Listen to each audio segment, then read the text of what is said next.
Good day everyone, so today's video will be a response video to the comments here on our Nilou mains. Basically I put up a video and I got some antagonistic responses, so for today's video I want to highlight some of these responses, what they got wrong about this discussion of Nilou being a niche unit, and hopefully we can add some more insight. So if you haven't watched my original video, it is here on my YouTube channel, but let's just get into it. So what do we mean by saying when we say a unit is niche? Well, I kind of polled here on YouTube and I asked a bunch of people what they think it refers to. So some people have said it refers to a unit's performance in specific scenarios, their usability in different team comps, how viable they are with a small set of characters, or how they're used in a small variety of scenarios. So these were some of the things people thought that were valuable, and in particular the one that stands out here is obviously the usability in different team comps, which I personally think is a very natural way to think about nicheness. If you're in Genshin Impact, you obviously want to pull on the new banners, and it is really awesome if the character that you want to pull for can complement your existing characters, because if you can use the character that you pull for in a wide variety of team comps on your account, then that automatically extends the fun and longevity of your Genshin gameplay experience. So for me, this is a very natural definition, but if you do not agree with it, that's perfectly fine. But let's see what the comments have said here on our Nilou mains. So the Honorable Bloom Poster, as he calls himself or whatever, I don't know if this is like a title or whatever, basically said that my video lost all meaning and constructiveness because we never defined what niche meant at the start of the discussion. So this is interesting. This person said that being niche isn't about usability, interesting, but it's about the performance in specific scenarios. Which means what exactly? When someone complains that the definitions aren't clear, but they themselves give a definition which isn't clear in of itself, then we really aren't off to a good start. What does performance mean? Does it mean DPS? Does it mean your ability to drive reactions? Does it mean your ability to support your main carry?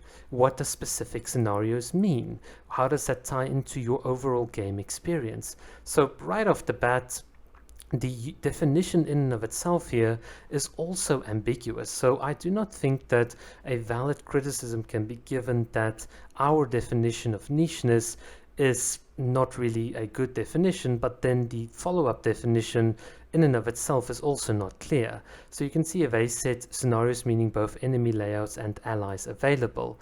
But here's the thing, Genshin Impact is a single player intrinsically driven game, so it's all about accomplishing certain goals which might not even involve enemies. So you could properly argue about the nicheness of units when it comes to something like overworld exploration. So you really have to think broadly here, but obviously let's keep the discussion to floor 12 of the Spiral Abyss for the sake of it. So even in that discussion of getting your 9 stars, performance does not necessarily mean that that a character has to provide a good level of DPS, more so than that they have to provide a good level of team DPS. What is your team's DPS with regards to obtaining your 9 stars? How easy was it? That's how we judge a character. But even in that judgment process of itself, we do not necessarily judge all the characters in the team due to how much damage they put on, but what they've actually contributed. So from my perspective, the argument right here in and of itself is vague, and it's also unhelpful as a counter argument to my point. But in any case, let's move on to some of the other points here. Basically, this person kind of said that my first counter argument to Nilou not being usable without Hydra and Dendro is that she works with a lot of characters in Hydra and Dendro teams, which is a very interesting straw man. So this is not really what we've said. What we've said is that within the niche of Nilou and her passive working in Dendro and Hydra teams, she is usable with a large part of the cast. So this would be referring to this definition right here. Is she viable only with a small set of characters? No, she's viable with a sizable part of the cast, and that is really what we meant. So I think being dishonest like this and sort of trying to put my arguments in this light wasn't the cleverest thing to do, but in any case. And then there's something here about saying you're a whale and to try and struggle with average investment on floor 1231. For those people that watch my channel, we've done a lot of C0 content. I have shown you how to use Yaimiko, a C0 Yaimiko on my channel against the consecrated beast, and through careful positioning and playing, you can easily beat it. So no, whenever people accuse me of being a whale and out of touch, I often just shrug it off because they absolutely have no idea what they're talking about. In any case, so let's continue with this post. This person says that when people refer to Nilou as being niche, what they refer to is the fact that a huge chunk of her strength is in a passive that stops working unless you only have Hydro and Dendro. By implication, by an implicit assumption, what you've then said is that if this passive worked outside of just the Hydro Dendro niche, then a larger part of her strength would be unleashed. That is the implicit assumption this person is making, which is partly what I responded to in my response here by saying, well, if you claim that Nilou is niche because her passive stops working outside of Hydro and Dendro, then let's take the contrapositive, the opposite position to that, and see how it would work out.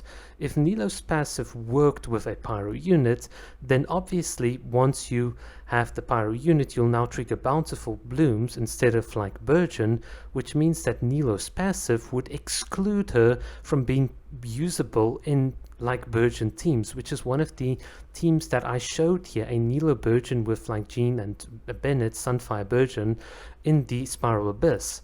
As well as the fact that in Hyper Bloom teams, you obviously would now have Nilou triggering like Bountiful Cores instead of Hyper Bloom, so she would be excluded by her own passive from Hyper Bloom teams in and of itself.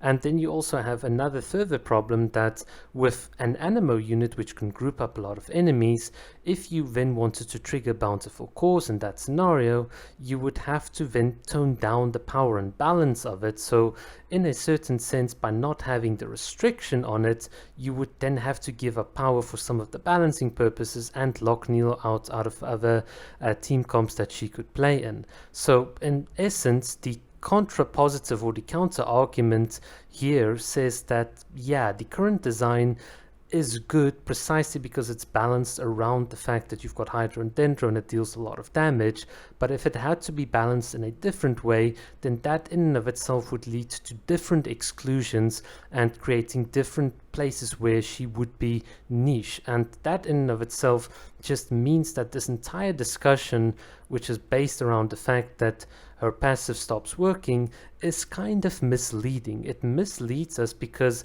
it, as like I point out here, my little starting point here, it incorrectly assumes that the sole power of Nilou, or the sole driver of a kitten power, is in her passive, where in a lot of cases that is not necessarily true.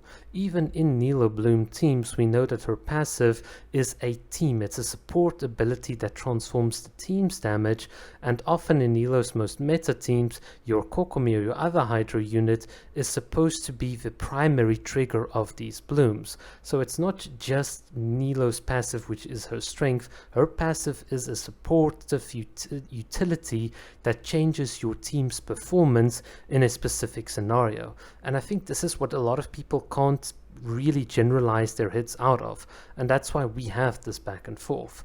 But in any case, so yeah, that is what I'd argue. And then this person just went on and said, you know, we're doing Fanta theory crafting, which is absolute nonsense because you've also took an implicit position when you made your argument. You just didn't think through it. And then they basically said, yeah, oh, I just made a video because I was pissed off that someone called Nilou niche, and I shitted out a video to essentially complain about it, which is not true. Because if you look on my channel, we were recently discussing Klee and Kokomi and so on. You can see a Kokomi explaining different Kokomi lifestyle, play styles, Nilou, C0 Nilou and Yai, Honkai Impact. So there was a lot on the channel recently that hasn't had anything to do with Nilou. So I thought, well, with all the Kokomin Klee stuff, let's talk a bit about Nilou again. So that's really actually why I made the video. So no, I think this extrapolation as to what my motives are, because you are too stupid to understand what I actually told you, just makes you look like an idiot. Sorry.